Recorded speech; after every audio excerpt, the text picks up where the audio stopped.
Pukul 9 malam. Disinilah Rena. Berdiri diam di kamarnya dengan sesekali meneguk salivannya dengan susah payah. Ia menoleh perlahan ke arah kamar mandi, di mana seorang pria tengah membersihkan diri untuk tidur. Pria yang sudah menyandang status sebagai suaminya. Rena tersentak saat mendengar suara pintu kamar mandi yang terbuka. Ia menoleh dan menatap Gilang yang baru keluar dari kamar mandi dengan rambut yang sedikit basah. Jantung Rena memompa 2 kali lebih cepat. Rasa gugup melanda dirinya, bahkan membuat tubuhnya sedikit gemetar. Gilang mengalihkan pandangannya ke arah lain, berusaha untuk menghindari tatapan mata Rena. Sungguh, kamar pengantin itu sudah diliputi rasa canggung yang luar biasa. Rena menatap Gilang yang melewatinya, mendekat ke arah tempat tidur, lalu mengambil satu bantal di atas tempat tidur yang dipenuhi dengan kelopak bunga mawar itu. "Mas, mau kemana?" tanya Rena dengan gugup. Gilang terdiam mendengar Rena memanggilnya Mas meski terbata. Ada perasaan senang yang aneh ia rasakan di dadanya. Kamu tidak perlu memanggil Mas jika merasa tidak nyaman. Panggil seperti sebelumnya saja," ucap Gilang, mendadak gugup lagi. Tidak apa-apa, kan sudah kewajiban aku untuk memanggil Mas pada Om. Karena sekarang aku istri Om, ucap Rena. Mendadak suasana berubah semakin canggung. Gilang terdiam. Seketika kata-kata Rena terngiang di kepalanya. Kewajiban. Raut wajah Gilang memerah mengingat kata itu. Bukankah kewajiban seorang istri juga adalah melayani suaminya tentang urusan itu? Gilang menepuk pipinya, menyadarkan dirinya akan pikiran gila yang tiba-tiba menghampirinya. Rena yang melihat hal itu, memiringkan kepalanya, menatap aneh sang Om yang menjelma menjadi suaminya sekarang.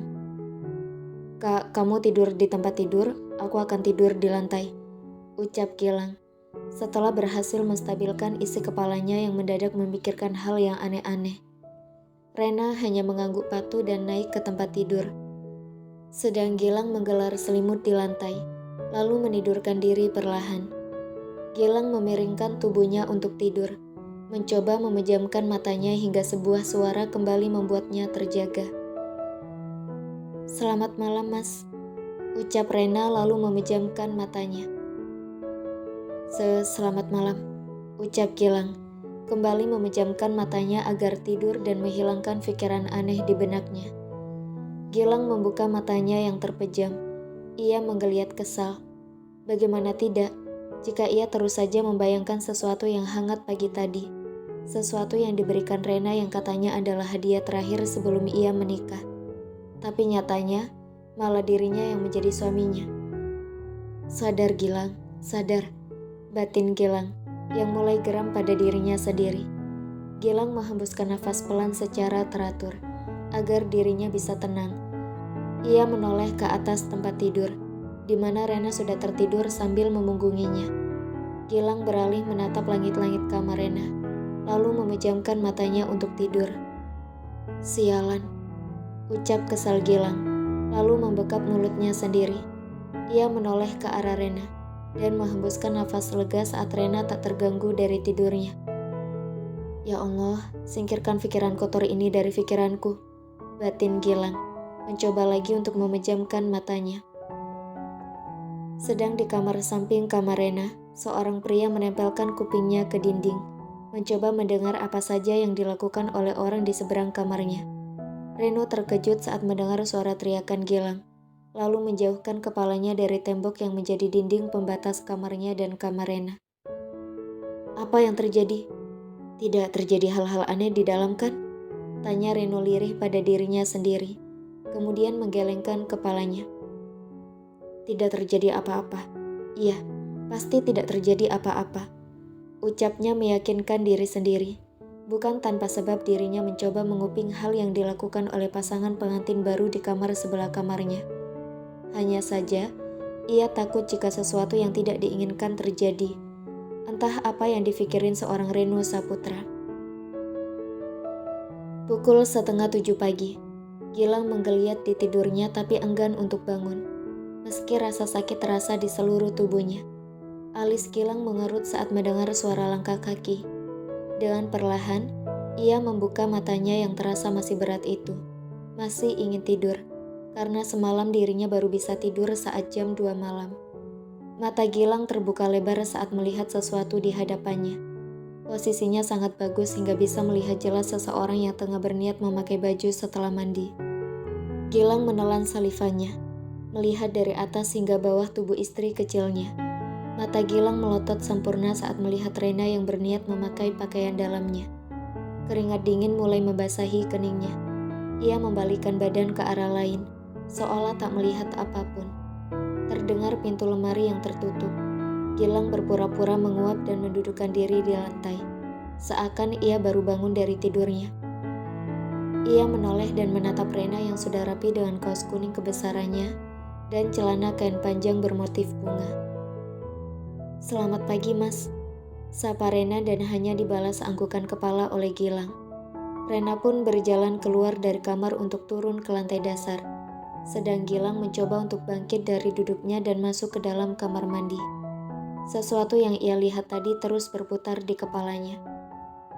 "Aku akan gila," ucap Gilang, lalu masuk ke kamar mandi untuk membersihkan diri.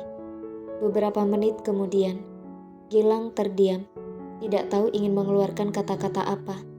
Ia hanya diam di meja makan sejak 10 menit yang lalu ia turun dari lantai 2.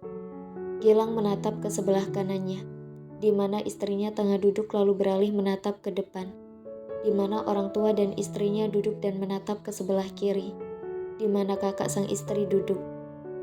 Mereka hanya diam sedari tadi, tidak tahu harus melakukan apa, bahkan tak ada yang menyentuh sarapan pagi.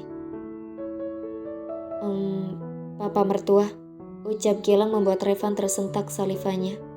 Hana, Reno dan Rena mematung mendengar hal itu, lalu membekap mulut mereka sendiri agar suara tawa tak keluar. Mata Revan berkedip kesal dan tidak percaya. Gilang yang tak tahu apa-apa, hanya diam membisu setelah mengucapkan kata itu. Ia tidak tahu harus memanggil Hana dan Revan seperti apa. Maka dari itu sejak tadi ia hanya diam dan bingung mau menyapa seperti apa. Mama mertua," ucap Gilang dengan wajah memerah.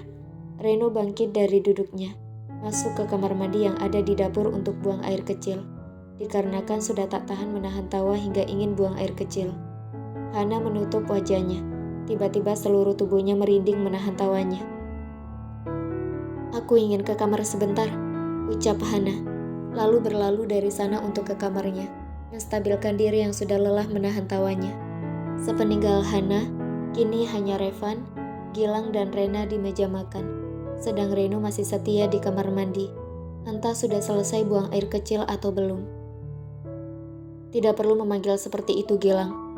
Aku tidak tua 20 tahun darimu. Panggil senyaman kamu saja.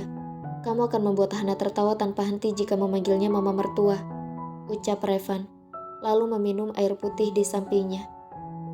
Kadang masalah biasa juga membawa hal yang tak terduga, seperti sekarang. "Baiklah Om," ucap Gilang membuat Revan tersedak air putih yang ia minum. Rena yang melihat hal itu, bangkit dari duduknya lalu mengusap pelan punggung sang ayah. Sementara orang yang menyebabkan hal tersebut hanya bisa diam dan menatap aneh ayah mertuanya.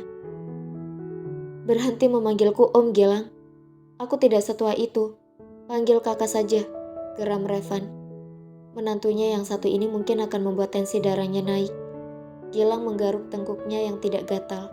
Ia jadi berpikir yang tadi memintanya untuk memanggil senyaman mungkin kan Revan. Lalu kenapa tidak mau dipanggil Om?